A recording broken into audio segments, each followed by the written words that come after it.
Et le Madrilène, c'est Alexandre, j'espère que vous allez bien les gars, j'espère surtout que tout le monde va bien, que tout le monde aussi a bien profité de ces derniers jours pour fêter correctement et dignement le premier titre officiel du Real Madrid en 2022 avec la Supercopa d'Espagne qu'on a quand même remporté contre le Barça et Bilbao en finale, avec une finale bien sûr qui était moins sous haute tension, qui était davantage dans la maîtrise contre Bilbao que contre le Barça où j'avais littéralement la boule au ventre tellement le match était intensif et un petit peu compliqué et je sentais un petit peu le traquenard arriver. Heureusement on s'en est bien sorti, les joueurs sont quand même assez fatigués après 120 minutes contre le Barça de haute intensité, un match plus contrôlé contre Bilbao certes, mais qui est quand même aussi a montré un peu de fatigue, surtout vers la fin du match où Bilbao avait repris l'ascendant, même si on leur a laissé un peu le ballon volontairement pour doser les efforts, avoir un bloc plus resserré et miser aussi sur le fait qu'on menait 2-0 à ce moment précis. Mais il est clair que voilà, cette Supercopa on l'a remportée avec de la rigueur, avec des efforts, avec une solidarité, une efficacité aussi qui était impressionnante et qui montre vraiment que le Real Madrid peut parfaitement lancer sa saison et dans une spirale positive de résultats, mettre en tout cas un coup de pression à tous ses adversaires vu qu'on a enchaîné entre novembre et maintenant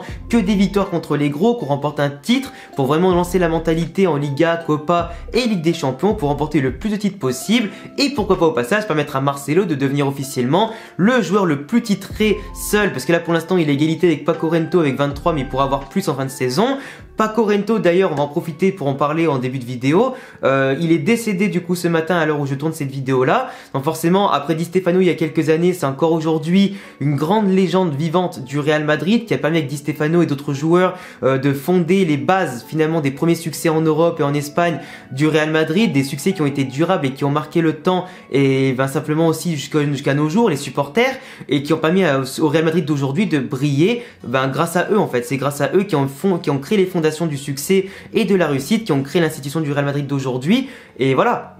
On peut que le remercier pour tout ce qu'il a accompli en tant qu'homme, en tant qu'ambassadeur, en tant que joueur, etc. C'est un grand homme du football espagnol, du football mondial qu'on a perdu. Une immense perte pour tout le madridisme. Et voilà. Après, moi, personnellement, je suis dans 95. J'ai pas eu l'occasion de voir beaucoup de replays de ces matchs à lui et de Di Stefano, malgré les archives qui peuvent circuler sur Internet, tout ça. Et j'aurais quand même beaucoup aimé en tant que supporter, et vous me direz vous aussi si c'est le cas en commentaire, si vous auriez aimé voir pourquoi pas des matchs à lui à l'époque où ils avaient remporté plein de Ligue des Champions, des Ligas avec des matchs décisifs, etc. Parce que Paco Rento, tout comme Di Stefano, étaient deux joueurs parmi les meilleurs de l'histoire du football. Donc c'est quand même, tu vois, c'est quand même dommage qu'on ait raté ça, mais c'est pas la même génération, la même époque. Mais en tout cas, je les en remercie beaucoup parce que c'est grâce à eux qu'on en est là. Et voilà, donc d'ailleurs je propose de pourquoi pas de faire d'ici les prochains jours ou peut-être d'ici demain si j'ai le temps, une sorte de vidéo documentaire sur son histoire et toute sa vie pour qu'on puisse apprendre à mieux le connaître tous ensemble et simplement aussi pour lui rendre hommage sur la chaîne en tant que fan du Real Madrid. Donc voilà, n'hésitez pas à vous abonner d'ailleurs si vous êtes fan du Real Madrid, si vous attendez ce genre de vidéo documentaire que je compte faire d'ailleurs sur toutes les légendes vivantes du Real Madrid mais aussi celles qui sont décédées pour qu'on puisse vraiment créer un gros recueil de fans du Real Madrid sur ma chaîne et bien évidemment réunir un maximum de fans du Real Madrid. Enfin bon, de l'autre côté aujourd'hui les amis, on se retrouve après cette longue introduction pour l'avant-match contre Elche qui va du coup se situer à l'extérieur pour le Real Madrid, du coup ce jeudi à 19 h pour les huitièmes de finale de la Copa del Rey. Anecdote, on rejouera encore contre Elche, cette fois-ci au Bernabeu ce week-end en Liga, donc forcément un adversaire qu'on va affronter deux fois en quelques jours seulement pour deux matchs avec une intensité plus ou moins différente. Entre d'un côté la Copa del Rey, comme je le rappelle, qui va être intéressante, c'est une phase éliminatoire pour l'instant, il n'y a pas d'aller-retour avant les demi-finales, et de l'autre côté la Liga, où la Liga par contre Elche est un peu en danger, parce que comme je vous affiche là au classement pour l'instant, ils sont 15e de Liga avec 21 matchs joués, 5 victoires, 7 nuls et 9 défaites, 21 buts marqués, donc un but marqué par match joué seulement, ce qui est très peu, ce qui montre une attaque quand même pas créative, pas efficace du tout et pas intéressante. Et de l'autre côté, 28 buts encaissés en 21 matchs, donc beaucoup plus de buts encaissés que de matchs joués, ce qui montre quand même une équipe en difficulté pour défendre, etc., que ce soit à domicile ou à l'extérieur. Mais un effectif surtout qui se trouve uniquement qu'à 5 points du premier relégué Deportivo Alavés, qui a un match en moins à jouer. Donc tu vois quand même que Elche, et bien par rapport à ses poursuivants, est en danger et a à mon sens beaucoup plus intérêt à bien jouer en Liga qu'en Copa del Rey. Pour moi la Copa del Rey, même s'ils ont un effectif qui est quand même assez limité, qui vont aligner quasiment la même équipe en Copa comme en Liga, moi je pense que Elche lâchera très vite l'affaire si on mène 1 ou 2-0 dans ce match là. Si on commence à mener le match, à le contrôler, ils vont très vite lâcher l'affaire pour économiser leurs forces et se garder pourquoi pas pour aller chercher au moins un nul au Bernabeu samedi ou dimanche. Parce que là pour moi Elche est dans une situation de danger, c'est pas un effectif qui a un gros potentiel à chaque ligne. Ils ont certes des Pastore, des comment ils s'appellent ça aussi, des Carrillo, Tete Morente, Barragan, Mascarell, Lucas, etc. Mais c'est pas un effectif qui pour moi est très riche en qualité et surtout c'est plus des joueurs sur le déclin déclin ou des joueurs qui n'ont pas percé ailleurs qu'autre chose. Par contre, leur faiblesse individuelle est un peu compensée par un collectif qui sera très solidaire, qui va faire coulisser son bloc, etc. Pour avoir certes une attaque pas très inspirée, ils sont pas très bons en contre, ils sont pas très bons dans la construction, mais c'est quand même un effectif qui est pas sous-estimé parce que quand on voit leurs derniers résultats que je vous affiche, c'est une équipe qui en 2022 est en forme parce qu'ils ont passé 2 tours de Copa del Rey et de l'autre côté, parce qu'ils ont quand même tenu tête fin 2021 au Barça avec une défaite 3-2, dans une remontada 2-2, ils ont même raté le coche du 3-2 à un moment donné avant de perdre. Ils avaient même enquiquiné Valence en perdant 2-1. Ils ont quand même battu Cadiz ces derniers temps, ils ont fait 0-0 contre Grenade à 10 contre 11. Ils ont battu Almeria en Copa del Rey, ils ont battu l'Espagnol Barcelone qui fait une bonne saison en Liga en étant 11e. Ils ont aussi battu Villarreal 1-0 à domicile. Ce qui montre quand même que c'est un effectif qui certes est faible sur le papier et du moins pas très bien huilé avec un coach qui est un peu sur la sellette, mais qui quand même peut proposer quelque chose contre les gros, qui joue crânement sa chance, qui n'a pas peur et qui joue limite mieux contre les gros que contre les petites équipes. Donc voilà, c'est quand même, c'est un petit peu comme nous, sauf que eux sont en bas du classement et ils perdent souvent leur match, mais en attendant, ils jouent quand même crânement leur chance. Même nous au match aller en Liga, on avait gagné 2-1 contre eux, avec un doublé de Vinicius, mais c'était pas un match qui était extrêmement facile. On a quand même galéré à bien se mettre à l'abri et bien contrôler ce match-là, parce qu'ils étaient un peu dangereux sur quelques phases, si je me souviens bien. Et en plus, il manquait, je sais plus s'il manquait pas Benzema ce match-là d'ailleurs, je me rappelle plus. Parce que Vinicius avait quand même pris vachement l'ascendant ce jour-là, et je me rappelle plus s'il n'y avait plus Benzema ou pas. Enfin bref. En tout cas, Elche, qui est un adversaire qui à mon avis aura plus la tête tournée vers la Liga qu'autre chose, mais pour moi c'est aussi l'occasion pour le Ancelotti de faire tourner après une Supercopa assez épuisante, avec en plus les trajets en avion qui ont été assez éprouvants pour les joueurs. Moi je pense que c'est une bonne opportunité aujourd'hui de faire tourner plus en Copa del Rey qu'en Liga. Certes la Copa del Rey c'est 90 minutes ou 120 qui peuvent soit t'éliminer soit te qualifier, mais pour moi les joueurs comme Camavinga, Valverde,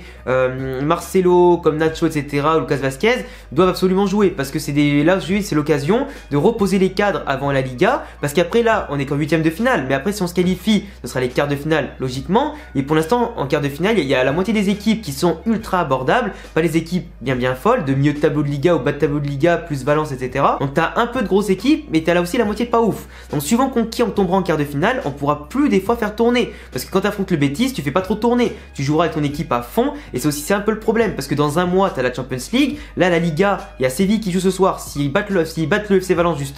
ils reviennent à 2 points au même nombre de matchs. 2 points, Séville c'est le seul concurrent direct contre lequel on doit notamment avoir peur au niveau comptable. Donc pour moi la Liga c'est primordial, ça passe bien avant la Copa del Rey et vous le savez tous. Donc pour moi Ancelotti ne doit pas mettre actuellement l'équipe type 2 fois d'affilée dans la même semaine contre le même adversaire. Faut faire tourner, faire confiance aux autres. Comme on l'a vu en tout cas en ce moment, les jeunes sont assez impliqués, sont assez décisifs. Donc c'est le moment de leur faire confiance et donner un peu plus de galon à ces gars-là et faire tourner un peu. Parce que là, entre la Champions League, je le rappelle, la Liga et les gros matchs qui vont arriver, si tu passes des tours de Copa del Rey et que tu affrontes du coup dès les quarts de finale puis les demi, etc., des grosses équipes, tu pourras plus faire tourner. Donc il faut faire tourner le plus vite possible avant de tomber dans une spirale de blessures, de fatigue qui va après te faire couler au moment opportun. Après là pour l'instant tu as Asensio qui est blessé pendant 3 semaines, donc je pense que Rodrigo sera titulaire à droite, à moins que Ancelotti justement fasse jouer Hazard. Benzema, je sais pas s'il va jouer pour accumulation de fatigue, tout ça, ou s'il y aura pourquoi pas Jovic dès le début, ou inversement Benzema qui sortira assez tôt pour Jovic, on verra bien. Milieu de terrain, ce serait quand même bien de faire tourner parce qu'on a quand même des Isco, Ceballos qui sont là, qui ont envie de jouer, qui ont la dalle, tu vois.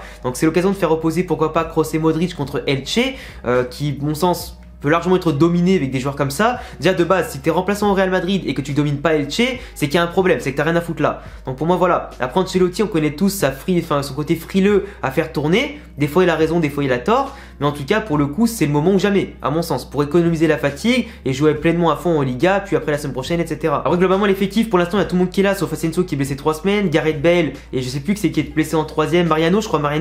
mais sinon voilà, on a quand même un effectif aujourd'hui qui est bon, qui est en pleine confiance après le premier titre gagnant de l'année en Supercopa. Donc c'est pas le moment de s'effondrer au niveau de la fatigue, il faut savoir être intelligent, faire confiance à tout le monde si on veut vraiment lutter pour tous les titres et sur tous les tableaux. Donc après voilà, donc ce match là qui aura lieu jeudi à 19h, pour moi Elche n'a pas le niveau pour nous battre, que ce soit ce week-end là, enfin ce match là ou ce week-end là, mais attention, on sait tous que nous depuis le début de saison les gros matchs on les gagne, les moyens matchs aussi, mais les petits matchs on les perd. On a quand même pris de l'expérience là contre Cadiz et contre Etafé qui jouent des blocs bas. Elche aussi va jouer un gros bloc bas sur les 2 matchs, mais ils pourront pas tenir 120 minutes comme ça. Au niveau de la fatigue ils pourront pas tenir, et après ce week-end là ils seront trop fatigués pour refaire la même chose. Donc je pense que voilà, si là on mène 2-0, 3-0, enfin quand tu matches rapidement pour un mi-temps comme on peut le faire, Elche va lâcher l'affaire. Et nous, on pourra contrôler le jeu, machin, faire tourner et se mettre bien pour préparer déjà le match de ce week-end. Si on galère à marquer, ils vont prendre confiance, ils peuvent pourquoi pas nous battre sur un coup de pied arrêté ou un contre-assassin ou voir une boulette de nous. Enfin bon, pour moi en tout cas ce match-là, je vois simplement une victoire du Real Madrid 3-0, 3-0 ou 3-1. En Copa del Rey, avec en espérant bien sûr bien préparer aussi sans blessure ni suspension le match de ce week-end là. Donc on verra bien. Je vous laisserai en tout cas les amis me donner tous vos avis sur ma vidéo et ce match-là et vos pronostics dans les commentaires. On se retrouve demain pour une grosse vidéo sur Paco Rento si j'ai le temps de le faire ou sur la présentation d'un joueur du Castilla. Vous me direz en tout cas ce que vous préférez avoir dans les commentaires. Abonnez-vous, cochez la cloche pour bien sûr me rejoindre dans toute la communauté du Real Madrid ici. On est bientôt 30 000 abonnés, ça me fait super plaisir. Tous mes réseaux s'affichent ici et en description. À bientôt la famille pour prochaine vidéo. Ciao.